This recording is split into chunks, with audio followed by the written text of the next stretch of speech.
amigos, bienvenidos al Charro Político. Yo soy Juncal Solano y el día de hoy agárrate que más trapitos sucios le siguen sacando a Felipe Calderón, pues ahora se revela que un narcotraficante sumamente poderoso se reunió con Calderón más de 3 veces en Los Pinos. Y no solamente eso, señores, pues además contaba con una credencial del Estado Mayor para sortear las persecuciones.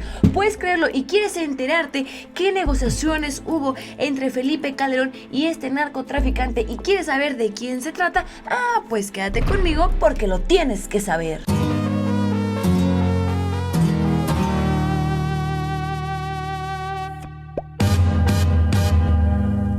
Pues bien, amigos, para nadie es un secreto que la lucha que alguna vez emprendió el expresidente Felipe Calderón contra el narcotráfico no fue más que algo parecido al matrimonio entre Angélica y Enrique Peña Nieto, es decir, pura ficción, puro show, puro circo, pero a la hora de la hora nada era verdad. Y eso lo pudimos constatar con los juicios del Chapo, que ayer pudimos ver llegaron a su fin. Sin embargo, siguen saliendo más trapitos sucios en contra del expresidente panista, que alza la bandera diciendo que él es una persona honesta y que no tiene cola que le pisen. Sin embargo, vemos como cada vez que transcurre el tiempo, pues más cola le sale a este hombre y ya no tiene ni dónde esconderla. Y es que el día de hoy se revela lo siguiente, y a continuación te voy a mostrar en pantalla lo siguiente, y dice así: revelan que Villarreal Barragán estuvo al menos 3 veces en Los Pinos con Calderón. Villarreal Barragán es mejor conocido como El Grande, y dice: Sergio Villarreal Barragán, alias El Grande, trabajó como teniente de Arturo Beltrán Leiva. En septiembre de 2010 las autoridades lograron capturarlo, pero el capo logró negociar y se convirtió en un testigo protegido. Sigamos leyendo. De acuerdo con Gus Glover, El Grande tenía una estrecha relación con el exmandatario Felipe Calderón. Andy pues. Y dice: según este mismo medio, El Grande tenía una credencial del Estado Mayor Presidencial y que en todo momento se le hizo válida hasta el día de su detención en Puebla. De hecho, comentó que esa tarjeta fue lo primero que los marinos le quitaron antes de entregarlo a la Procuraduría General de la República. Sigamos leyendo. El Grande señaló que la primera vez que estuvo con Felipe Calderón fue en Los Pinos, en donde se presentó como empresario. Entonces, fíjense nada más. Realmente, durante el sexenio de Felipe Calderón no hubo descaros. Digo, sí hubo descaros, perdón. Pero a lo que me refiero es que no tuvo ni siquiera necesidad de esconderse en lugares. O sea, todo era también, todo lo exhibió Felipe Calderón. Reuniones en Los Pinos, reuniones en lugares oficiales, simplemente la gente disfrazada. Es a lo que me refiero. ¿Cómo es posible el grado de cinismo, el grado de, pues sí, de que no le importó a Felipe Calderón llevarnos entre las patas a los mexicanos con estas decisiones que estaba tomando y con estas alianzas que al final de cuentas no trajeron nada bueno para el país? Pero sigamos leyendo. El Grande señaló que la primera vez que estuvo con Felipe Calderón, fue en Los Pinos, en donde se presentó como empresario. El reportero Gus Glover no expone qué tipo de relación o tratos tenía Felipe Calderón con El Grande, pero señaló que sostuvieron aproximadamente 3 reuniones en las que hablaron temas como fútbol, del país, el clima y hasta del Mundial de Sudáfrica. Hasta el momento no hay mucha información sobre el tipo de convenios que tendrían El Grande y Felipe Calderón, pues luego de que Villarreal Barragán se convirtió en testigo protegido y delatara a ministeriales corruptos, la entonces titular de la Subprocuraduría Especializada de Investigación de Delincuencia Organizada, CIEDO, Marisela Morales, se negó a consignar en el expediente los pasajes en los cuales alude a los contactos con el expresidente y con otros funcionarios. Es decir, que aquí cuando detienen al Grande, pues ya sabemos, como siempre, tanto la Procuraduría estaba coludida en ese momento y evitaron poner en los expedientes pues que habían tenido reuniones con el expresidente Felipe Calderón, así como otros mandatarios, y ahí se entiende la razón por la cual el Grande hoy en día es un testigo protegido. Tú me proteges, es decir, Felipe Calderón, no digas que tuvimos reuniones, no digas que tuvimos encuentros, y yo te protejo a ti ahora que estás tras las rejas.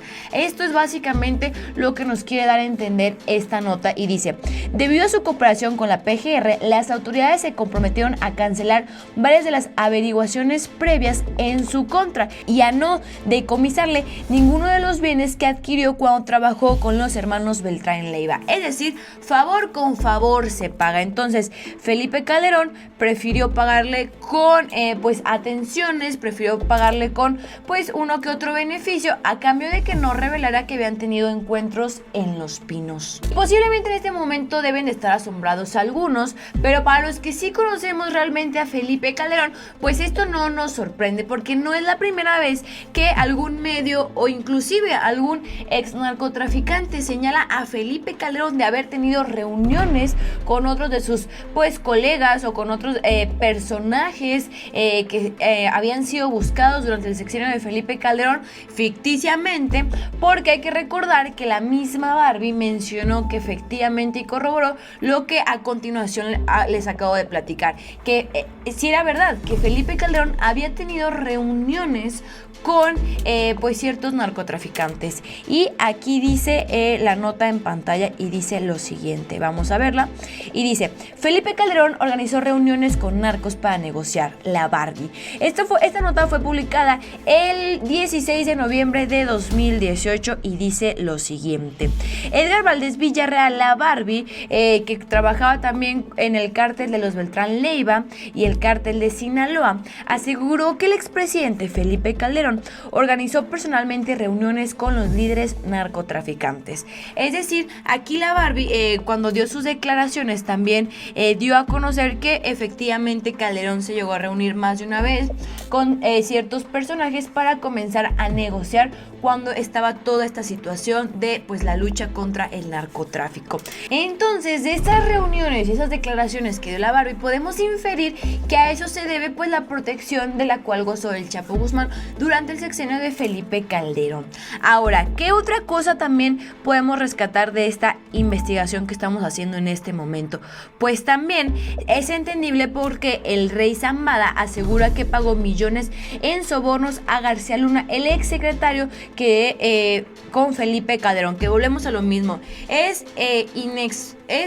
no puede ser inexplicable o no es entendible, no es justificable que a sabiendas de que el ex secretario recibía sobornos, Felipe Calderón no hubiese estado enterado de esta situación. Me refiero a García Luna. Y dice así: un ex aliado del Chapo, testigo del gobierno estadounidense en juicio en New York, declaró que este martes que entregó en un restaurante 2 maletas con entre 6 y 8 millones de dólares en sobornos al exsecretario de Seguridad Pública de México, Genaro García Luna, entre 2005 y 2006. Háganme el favor, ni modo que Felipe Calderón no hubiera estado enterado al respecto.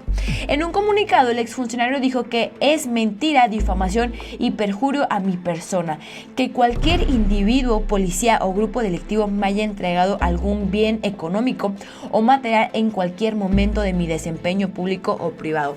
Todos sabemos que esto son puras mentiras, estas son puras justificaciones sin causa, y toda esta preocupación o todas estas respuestas por parte de García Luna pues salieron cuando empezaron a darse los juicios del Chapo Guzmán, y vimos cómo poco a poco fueron pues destapando situaciones o corroborando información que uno ya sabía, pero que simplemente quedaban como entre chismes o rumores pues a boca y oídos de todos, pero que no se había confirmado después de los juicios del Chapo. Que yo una vez hice este cuestionamiento: ¿cómo es posible que en México tengamos más confianza a un narcotraficante que a un político? Fíjense nada más qué devaluada está nuestra confianza, qué devaluada está la imagen de un político en este país. Y cuando lo puse en Twitter, una persona me comentó: Juncal, es que la burra no nació arisca, la hicieron arisca.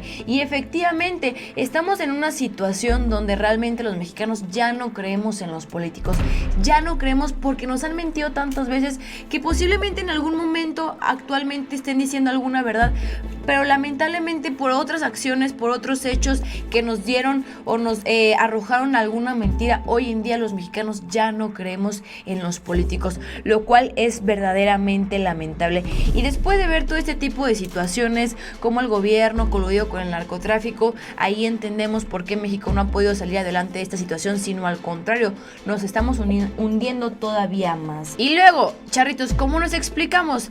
De Felipe Calderón pasa a Enrique Peña Nieto, y esta misma nota, charritos, nos lo constata: cómo es posible que de Felipe Calderón pasa a manos de Enrique Peña Nieto, y además quien inició esta tradición, y queda claro que el Chapo fue protegido durante todos estos sexenios, pero la tradición la empezó Vicente Fox para que ni se haga el que la Virgen la habla. Y dice: Cártel de Sinaloa pagó millones en sobornos a Enrique Peña Nieto y a Felipe Calderón. Aquí también tenemos otra nota donde nos habla que la tradición exactamente de sobornos, de hacer ficción en las fugas, de ayudarlo, de solapar, de hacerse el gobierno que está trabajando pero que realmente no está trabajando, empezó exactamente con Vicente Fox, que dice: sobornos y fuga, la escandalosa suposición del pacto entre Fox y el Chapo Guzmán, esto cuando se escapó de Puente Grande. Ahora en pantalla tenemos como ayer Manuel Cloutier lo acusó de lo mismo al exmandatario Felipe Calderón luego de haberse metido con su papá. ¿Recordan ese video donde le contestó a Tatiana Cloutier? Y más allá de meterse en temas políticos, en el trabajo que ha llevado la diputada Tatiana Cloutier, al señor se le hizo más fácil meterse con su papá, sabiendo que es un tema delicado, un tema privado y un tema que duele más a que te critiquen por temas de política. Y dice así: me indigna que combatiste todos los cárteles menos al de Sinaloa, replica Cloutier Manuel a Felipe Calderón. Así lo reviró el expresidente luego de acusar a su familia de ser prestanombres de propiedades de lujo. Esto, hay que recordar, fue el día de ayer. Aquí tenemos el tweet en pantalla, cuando pues Tatiana Cloutier tunde a Felipe Calderón en redes sociales luego de las declaraciones que le sacaron por parte de las mañaneras de Andrés Manuel López Obrador. Luego Felipe Calderón se mete con el papá de Tatiana Cloutier, y luego sale también el hermano de Tatiana Cloutier al rescate y le pone una tundiza. Y volvemos a lo mismo: ¿qué necesidad de andar haciendo show, Felipe Calderón, cuando tienes un montón de cosas que explicar? Creo que debería de empezar por ahí luego, y ya después, si realmente puede salir de todas estas situaciones y realmente logra dar explicaciones de lo que hoy se le acusa, pues bueno, ya que se ponga a tuitear, y a pelear a quien quiera. Pero ahorita en esos momentos creo que no es lo más viable. Amigos, con esto concluimos el video del día de hoy. Dime qué opinas al respecto. Como vemos, cada vez más y más cosas le siguen saliendo a Felipe Calderón. Realmente dudo y no creo que tenga pues la capacidad para dar explicaciones contundentes. Creo que el mismo expresidente se encuentra acorralado, se encuentra pues sí desesperado, tiene en medio un proyecto de iniciar un partido político, pero dudo que con esta situación alguien se quiera unir a su partido político. Así que yo te invito a que me dejes en los comentarios si tienes alguna información extra en relación a Felipe Calderón. Ahí en los comentarios me pusieron que investigara si Felipe Calderón tenía propiedades en Mazatlán, Sinaloa, si no me equivoco. Así que el día de hoy me voy a dar a la tarea de investigar pues las propiedades que pudiese tener Felipe Calderón y que nunca declaró. Amigos, así que yo los invito a participar, a que me sigan comentando en los videos, porque sí leo los comentarios, y que me pongan algún dato, algún tip, alguna información que quisieran que pues estuviera exponiendo en estos videos. Yo soy Juncal Solano y nos vemos hasta la próxima. Que Vicente Fox había tenido pacto con el Chapo y lo dejó salir en libertad en 2001. También te voy a platicar de semejante agarrón que se dio Noroña y Fox, a quien llamó cabeza hueca. Así que todo esto y más aquí en El Charro Político.